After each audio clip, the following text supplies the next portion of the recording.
ಉಕ್ರೇನ್ನಲ್ಲಿ ಮುಂಡಗೋಡ ಪಟ್ಟಣದ ಮತ್ತೋರ್ವ ವೈದ್ಯಕೀಯ ವಿದ್ಯಾರ್ಥಿನಿ ನಾಜಿಯಾ ಗಾಜಿಪುರ ಸಿಲುಕಿಕೊಂಡಿದ್ದು ಊಟ ನೀರಿಲ್ಲದೆ ಪರದಾಡುವಂತಾಗಿದೆ. ಸೋಮವಾರ ಬೆಳಿಗ್ಗೆ ತಮ್ಮ ವಸತಿ ನಿಲಯಗಳಿಗೆ ತೆರಳಲು ಅವಕಾಶ ಕಲ್ಪಿಸಿದ್ದಾರೆ ಎಂದು ಕುಟುಂಬಸ್ಥರಿಗೆ ನಾಜಿಯಾ ತಿಳಿಸಿದ್ದಾರೆ.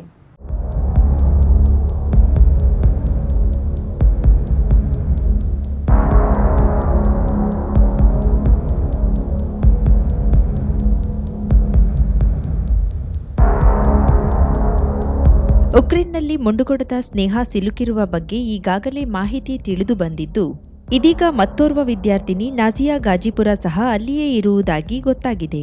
ಸ್ನೇಹ ತನ್ನ ತಂದೆಯವರೊಂದಿಗೆ ಮಾತನಾಡಿ ನಿತ್ಯ ಉಕ್ರೇನ್ನ ಸ್ಥಿತಿಗತಿ ಮತ್ತು ತಾನು ವಾಸವಿರುವ ಸ್ಥಳದಲ್ಲಿನ ವಿದ್ಯಮಾನಗಳನ್ನು ತಿಳಿಸುತ್ತಿದ್ದಾರೆ. ನಾನು ಕಾರ್ಗಿಲ್ ನ್ಯಾಷನಲ್ ಮೆಡಿಕಲ್ ಯೂನಿವರ್ಸಿಟಿಯಲ್ಲಿ 4th ಇಯರ್ ಓದ್ತಾ ಇರೋದು. ಇಲ್ಲಿ ಇವಾಗ ಸಿಚುವೇಶನ್ ಸ್ವಲ್ಪ ಪರವಾಗಿಲ್ಲ, ಅಷ್ಟೇನು ಕ್ರಿಟಿಕಲ್ ಆಗಿಲ್ಲ. ಬಟ್ ನಿನ್ನೆ ತುಂಬ ಕ್ರಿಟಿಕಲ್ ಆಯಿತು. ನಿನ್ನೆ ಕರ್ಫ್ಯೂ ಇತ್ತು ನಮಗೆ, ನೈಟ್ 10 ಮಾರ್ನಿಂಗ್ 6ವರೆಗೂ ಇತ್ತು. ಬಟ್ ಇವತ್ತು ಕರ್ಫ್ಯೂ ಎಕ್ಸ್ಟೆಂಡ್ ಮಾಡಿದ್ದಾರೆ, ಈವ್ನಿಂಗ್ 6 ಮಾರ್ನಿಂಗ್ 6ವರೆಗೂ. ಸೊ ಸ್ವಲ್ಪ ಕ್ರಿಟಿಕಲ್ ಇದೆ. ಮತ್ತು ಸ್ವಲ್ಪ ಕಡೆ ಎಲ್ಲ ಕರೆಂಟ್ ಎಲ್ಲ ಹೋಗ್ತಾ ಇದೆ. ಆಮೇಲೆ ಬೇರೆ ಏರಿಯಾದಲ್ಲಿ ಬಾಂಬ್ ಬ್ಲಾಸ್ಟ್ ಎಲ್ಲ ನಡೀತಾ ಇದೆ. ನಿನ್ನೆ ಅಂತೂ ತುಂಬ ಜಾಸ್ತಿ ಇತ್ತು. ಬಟ್ ಇವಾಗ ನಮಗೇನು ಕೇಳ್ತಾ ಇಲ್ಲ, ನಾವಿನ್ನೂ ಮೆಟ್ರೋದಲ್ಲೇ ಇದ್ದೀವಿ. ಸೊ ಅದಕ್ಕೆ ನಾನು ಎಂಬಾಸಿಡರಿಗೆ ರಿಕ್ವೆಸ್ಟ್ ಮಾಡ್ಕೊತೀನಿ, ಆದಷ್ಟು ಬೇಗ ನಮಗೆ ಅವರು ಕರ್ಕೋಬೇಕು ಅಂತ ರಿಕ್ವೆಸ್ಟ್ ಮಾಡ್ಕೊತೀನಿ. ಆದಷ್ಟು ಬೇಗ ಅವರು ಪ್ರೊಸೀಜರ್ ಸ್ಟಾರ್ಟ್ ಮಾಡಲಿ, ಕಾರ್ಗಿಲ್ ಅವ್ರಿಗೆ ಸೇವ್ ಮಾಡೋಕ್ಕೆ. ಆಮೇಲೆ ನಾವು ತುಂಬ ಜನ ಇದ್ದೀವಿ, ಸೊ ಎಲ್ಲರನ್ನೂ ಸೇವ್ ಮಾಡಲಿ ಅಂತ ಕೇಳ್ಕೊತೀನಿ. ಅಲ್ಲಿ ಏನು ರಷ್ಯಾ ಮತ್ತು ಯುಕ್ರೇನ್ ಮಧ್ಯದ ಯುದ್ಧ ನಡೆದಿದೆ, ಆ ಯುದ್ಧದಲ್ಲಿ ಸಿಲುಕಿಕೊಂಡು ಈಗಾಗಲೇ ಮೆಟ್ರೋ ರೈಲಿನ ಬಂಕರ್ನಲ್ಲಿದ್ದು 2 ರಾತ್ರಿ 2 ಹಗಲು ಅನ್ನ ನೀರು ಊಟ ಇಲ್ಲದೆ ಬಹಳ ಕಷ್ಟಪಟ್ಟಿದಾರ. ಈಗ ಅಲ್ಲಿ ಬಹಳ ಬಾಂಬ್ಗಳನ್ನ ಹಾಕ್ತಾ ಇದ್ದಾರ. ಮಕ್ಕಳು ಬಹಳ ಬೆದರಿ ಜೀವನ ಕೈಯಾಗಿ ಹಿಡ್ಕೊಂಡು ಬಹಳಷ್ಟು ತೊಂದರೆಯಲ್ಲಿದ್ದಾರ. ಅದಕ್ಕಾಗಿ ಕೇಂದ್ರ ಸರ್ಕಾರ ಮಧ್ಯ ಪ್ರವೇಶಿಸಿ ರಷ್ಯಾದವ್ರ ಕೂಡ ಮಾತಾಡಿಕೊಂಡು ರಷ್ಯಾಕ್ಕೆ ಬಹಳ ಹತ್ತಿರ ಕಾರ್ಗಿಲ್, ಅಲ್ಲಿಂದ ಲಿಫ್ಟ್ ಮಾಡಿ ಇಂಡಿಯಾಕ್ಕೆ ತರುವಂತ ವ್ಯವಸ್ಥೆ ಮಾಡಬೇಕಂತ ಸರ್ಕಾರವನ್ನ ಬಹಳ ಕೈ ಮುಗಿದು ನಾವು ಬೇಡ್ಕೊಳ್ತೀವಿ.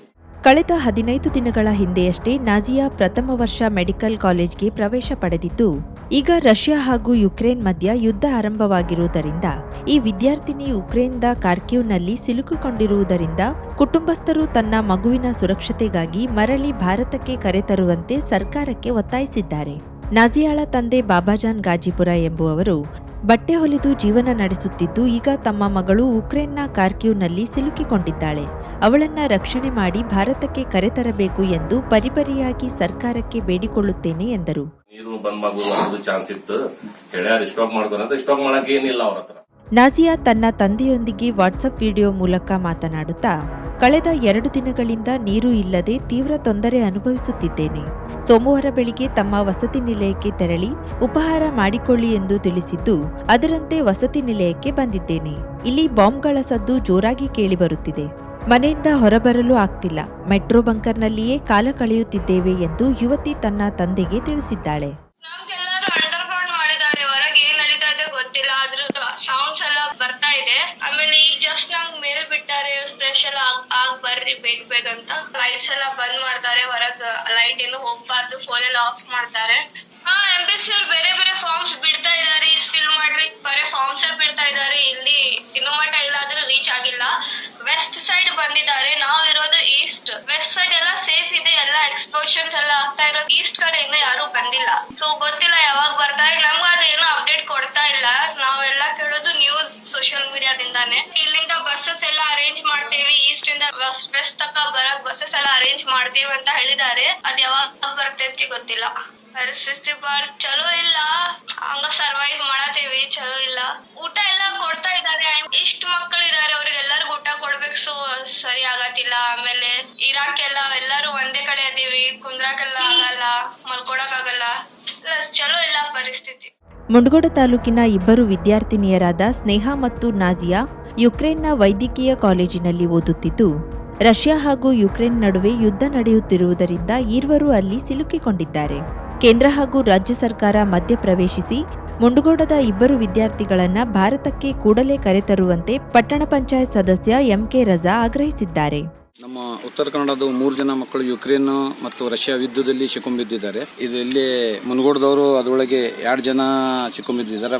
ನಾಜಿಲಾ ಗಾಜಿಪುರ್ ಹಾಗೂ ಸ್ನೇಹ ಹೊಸಮನಿ ಅವರು ಅಲ್ಲಿ ಸಿಕ್ಕೊಂಬಿದ್ದಾರೆ. ನಾಜಿಲಾ ಗಾಜಿಪುರ್ ಅವರು 5 ಜನ ಮಕ್ಕಳು ಇರೋದ್ರಿಂದ 5 ಜನಕ್ಕೆ ಅವರು ಬಹಳ ಕಷ್ಟಪಟ್ಟು ಕಲಿಸ್ತಾ ಇದ್ರು. ಅದರೊಳಗೆ ಅಲ್ಲಿ ಸ್ವಲ್ಪ ಮೆಡಿಕಲ್ ಸೀಟ್ ಬಹಳ ಚೀಪ್ ಇದೆ ಅಂತ ಹೇಳಿ ಮತ್ತೆ ಅಲ್ಲಿ ಬಹಳ ಈ ವ್ಯವಸ್ಥೆನೂ ಚಲೋ ಇದೆ ಅಂತ ಹೇಳಿ ಅಲ್ಲಿ ಕಳಿಸಿದ್ರು. ಅದು ಇದು ಯುದ್ಧ ಚಾಲು ಆಗಿರೋದ್ರಿಂದ ಬಹಳ ಸಮಸ್ಯೆ ಒಳಗಾಗಿದ್ದಾರೆ. ಆದ ಕಾರಣ ರಾಜ್ಯ ಸರ್ಕಾರಕ್ಕೆ ನಾ ಮನವಿ ಮಾಡೋದೇನಂತ ಹೇಳಿ ತಕ್ಷಣ ಇದರ ಬಗ್ಗೆ ಕ್ರಮ ತಗೊಂಡು ಅಲ್ಲಿ ಏನಾಗ್ತಾ ಇದೆ ಅದರ ಬಗ್ಗೆ ಸ್ವಲ್ಪ ಕಾಳಜಿ ತಗೊಂಡು ಅದರೊಳಗೂ ಸ್ವಲ್ಪ ಉತ್ತರ ಕನ್ನಡ ಮಕ್ಕಳ ಬಗ್ಗೆ ಸ್ವಲ್ಪ ಕಾಳಜಿ ತಗೊಂಡು ನಮ್ಮ ಸಿಎಂ ಆದಂತ ಬಸವರಾಜ ಬೊಮ್ಮಾಯಿ ಅವ್ರಿಗೆ ನಾನು ಮನವಿಯನ್ನು ಮಾಡ್ತೇನೆ. ಇದರ ಬಗ್ಗೆ ಸ್ವಲ್ಪ ಕಾಳಜಿ ತಗೊಂಡು ತಕ್ಷಣವೇ ಇದ್ರ ಬಗ್ಗೆ ಏನ್ ಕ್ರಮ ತಗೋಬೇಕಂತ ಕೇಳ್ಕೊಂಡು. ಮುಂಡಗೋಡ ತಾಲೂಕಿನ ಕಾತುರ ಗ್ರಾಮದಲ್ಲಿ ಮದ್ಯದ ಅಂಗಡಿ ಆರಂಭಿಸುವ ಕುರಿತು ಪರ ಹಾಗೂ ವಿರೋಧವಾಗಿ 2 ಗುಂಪುಗಳು ಪ್ರತಿಭಟನೆ ನಡೆಸಿದ ಘಟನೆ ಸೋಮವಾರ ಜರುಗಿತು.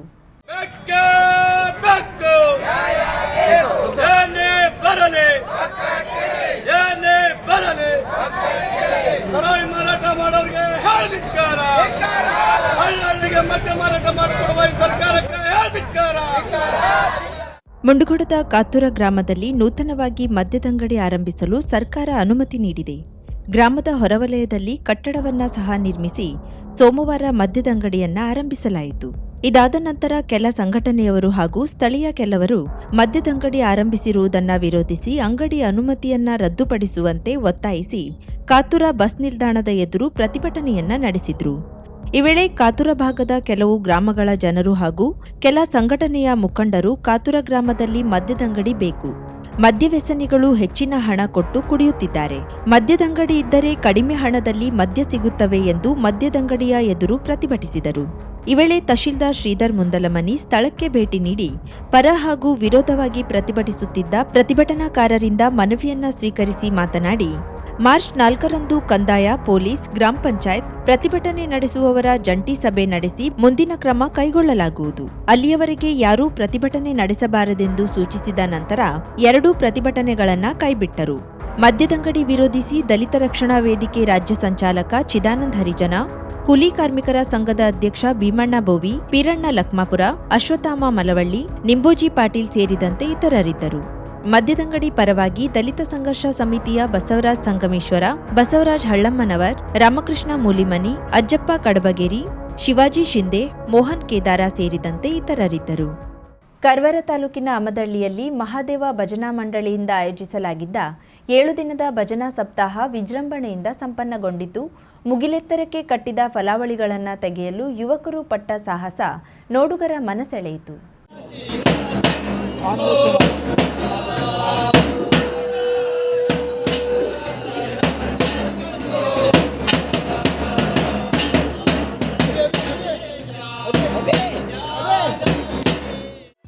ಶ್ರೀ ಮಹಾದೇವರ ವಾರ್ಷಿಕ ಭಜನಾ ಸಪ್ತಾಹದಲ್ಲಿ ನೂರಾರು ಸಂಖ್ಯೆಯಲ್ಲಿ ಭಕ್ತರು ಸೇರಿ ಭಜನಾ ಕಾರ್ಯಕ್ರಮದಲ್ಲಿ ಪಾಲ್ಗೊಂಡು ಭಕ್ತಿಭಾವ ಪರವಶರಾದರು. ಗ್ರಾಮದ ಮನೆಗಳೆದುರು ಎತ್ತರದ ತೋರಣಕ್ಕೆ ಹಾಕಿದ ಫಲಾವಳಿಗಳನ್ನು ತೆಗೆಯಲು ಪಟ್ಟ ಹರಸಾಹಸ ನೋಡುಗರ ಮನಸೂರೆಗೊಂಡಿತ್ತು.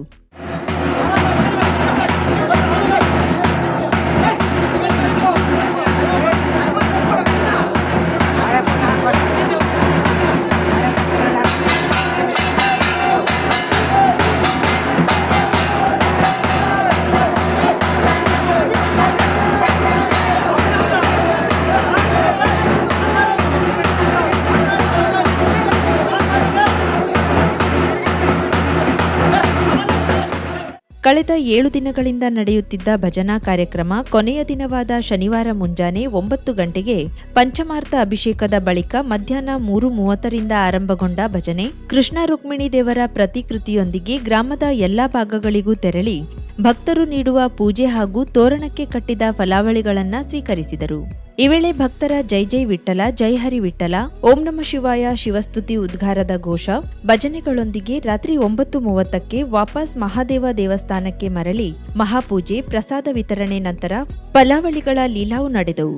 ಬಳಿಕ ರಾತ್ರಿ 10 ಗಂಟೆಗೆ ಶ್ರೀ ಮಹಾದೇವ ತರುಣ ನಾಟ್ಯ ಮಂಡಳಿ ಮಹಾದೇವವಾಡ ಅಮದಳ್ಳಿ ಇವರಿಂದ ಹುತ್ತದ ಮನೆಗೆ ಗರುಡನ ಕಣ್ಣು ಅರ್ಥಾತ್ ಕರ್ಮದ ಕೈಗೆ ಧರ್ಮದ ಬೇಡಿ ಎಂಬ ಸಾಮಾಜಿಕ ನಾಟಕ ಯಶಸ್ವಿಯಾಗಿ ಪ್ರದರ್ಶನ ಕಂಡಿತು. ಪ್ರಜಾಪಿತ ಬ್ರಹ್ಮಕುಮಾರಿ ಈಶ್ವರಿ ವಿಶ್ವವಿದ್ಯಾಲಯದಿಂದ 11 ಜ್ಯೋತಿರ್ಲಿಂಗಗಳ ಶಾಂತಿಯಾತ್ರೆಯು ಶಿವರಾತ್ರಿ ನಿಮಿತ್ತ ಯಲ್ಲಾಪುರದಲ್ಲಿ ಜರುಗಿತು. ಯಲ್ಲಾಪುರ ಪಟ್ಟಣದ ಶಾರದಾ ಗಲ್ಲಿಯಲ್ಲಿರುವ ಪ್ರಜಾಪಿತ ಬ್ರಹ್ಮಕುಮಾರಿ ಈಶ್ವರಿ ಮಹಾವಿದ್ಯಾಲಯದ ವತಿಯಿಂದ ಮಹಾಶಿವರಾತ್ರಿಯ ಪ್ರಯುಕ್ತ ಮುನ್ನಾ ದಿನ ಪಟ್ಟಣದ ಪ್ರಮುಖ ರಸ್ತೆಗಳಲ್ಲಿ 12 ಜ್ಯೋತಿರ್ಲಿಂಗಗಳ ಶಾಂತಿ ಯಾತ್ರೆ ಅತ್ಯಂತ ಶ್ರದ್ಧಾಭಕ್ತಿಯಿಂದ ಜರುಗಿತು. ತಹಶೀಲ್ದಾರ್ ಶ್ರೀಕೃಷ್ಣ ಕಾಮ್ಕರ್ ಯಾತ್ರೆಗೆ ಚಾಲನೆಯನ್ನ ನೀಡಿದ್ರು. ಪಟ್ಟಣ ಪಂಚಾಯತ್ ಅಧ್ಯಕ್ಷೆ ಸುನಂದಾ ದಾಸ್ ಮತ್ತು ಉಪಾಧ್ಯಕ್ಷೆ ಶ್ಯಾಮಲಿ ಪಾಟಣ್ಕರ್ ದೀಪ ಬೆಳಗಿದ್ರು. ಅಕ್ಕ ಶಿವಲೀಲನವರು ಮತ್ತು ಅಕ್ಕ ವಾಣಿಶ್ರೀಯವರ ನೇತೃತ್ವದಲ್ಲಿ ಶಾಂತಿ ಯಾತ್ರೆ ನಿರ್ವಿಘ್ನವಾಗಿ ನಡೆಯಿತು. ಇದೇ ಪ್ರಪ್ರಥಮ ಬಾರಿಗೆ ಶಿರಸಿಯ ಸಹಸ್ರಲಿಂಗದಲ್ಲಿ ಮಹಾಶಿವರಾತ್ರಿಯ ಪ್ರಯುಕ್ತ ಬೆಳಿಗ್ಗೆ 10 ಗಂಟೆಯಿಂದ ವಿಶೇಷ ಸಾಂಸ್ಕೃತಿಕ ಕಾರ್ಯಕ್ರಮಗಳು. ಕನ್ನಡ ಕೋಗಿಲೆ ಮತ್ತು ಕಾಮಿಡಿ ಕಿಲಾಡಿಗಳು ಖ್ಯಾತಿಯ ಕಲಾವಿದರುಗಳಿಂದ ರಸಮಂಜರಿ ಹಾಗೂ ಹಾಸ್ಯದ ಹೊನಲು ವಿಶೇಷ ಕಾರ್ಯಕ್ರಮ. ಇಷ್ಟೇ ಅಲ್ಲದೆ ಭರ್ಪೂರ್ ಮನರಂಜನೆ. ಇತಿಹಾಸದಲ್ಲೇ ಮೊದಲ ಬಾರಿಗೆ ಸಹಸ್ರಲಿಂಗದಲ್ಲಿ ಶಿವಲಹರಿ ಅನ್ನುವಂತಹ ಅದ್ಭುತ ಕಾರ್ಯಕ್ರಮವನ್ನು ಆಯೋಜನೆ ಮಾಡಿಕೊಂಡಿದ್ದಾರೆ. ಈ ಒಂದು ಕಾರ್ಯಕ್ರಮಕ್ಕೆ ನಾನು ಮಿಮಿಕ್ರಿ ಗೋಪಿ ಸರ್ ಸಹ ಬರ್ತಾ ಇದ್ದಾರೆ. ಇದೇ ಮಾರ್ಚ್ 1 ಮಹಾಶಿವರಾತ್ರಿಯ ಪ್ರಯುಕ್ತ ಒಂದು ಶಿರಸಿಯ ಸಹಸ್ರಲಿಂಗ ಶಿವಲಹರಿ ಕಾರ್ಯಕ್ರಮ ಹಮ್ಮಿಕೊಂಡಿದ್ದೀವಿ. ಸರ್ವರಿಗೂ ಸ್ವಾಗತ ಕೋರುವವರು ರಾಘುನಾಯ್ಕ್ ಅಧ್ಯಕ್ಷರು ಹಾಗೂ ಸದಸ್ಯರು, ಸಮಸ್ತ ಊರ ನಾಗರಿಕರು, ಬೈರುಂಬೆ ಗ್ರಾಮ ಪಂಚಾಯತ್ ಶಿರ್ಸಿ. Pain clinic. ನಮ್ಮ ಚಿಕಿತ್ಸಾಲಯದಲ್ಲಿ ಸಿಗುವಂತಹ ಅಡ್ವಾನ್ಸ್ ಸೌಲಭ್ಯಗಳು: dry reading for trigger points and sports training, stroke, neuro development, laser, wax, spinal traction, transcutaneous electrical nerve stimulation, pulse electromagnetic therapy, nerve and muscle stimulation, neural and joints mobilization, postnatal exercise training, myofascial release of fascia, neurological rehabilitation for paralysis patient with advanced technique, cerebral palsy and delayed milestone exercise and rehab for pediatric patient, microcurrent therapy for radiating pain.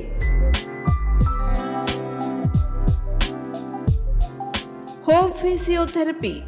Treatment condition: cervical and lumbar spondylosis, radiating, joint pain management, trapeziepis, cervicogenic, headache, vertigo, carpal tunnel syndrome, tennis elbow, golfer's elbow, low back pain, IVDP, orthoarthritis, frozen shoulder, heel pain, stroke and cerebral palsy rehabilitation, sports injury, ligament injury rehabilitation, strain, sprain, soft tissue injury, post-traumatic stiffness, Bell's palsy, post-COVID rehabilitation. For appointment, contact 08382 22222. Mobile number 9740809295. For visit G8 Suman Lakshmi Enclave near Nagamangala Radaliya, Kajubag, Karwar.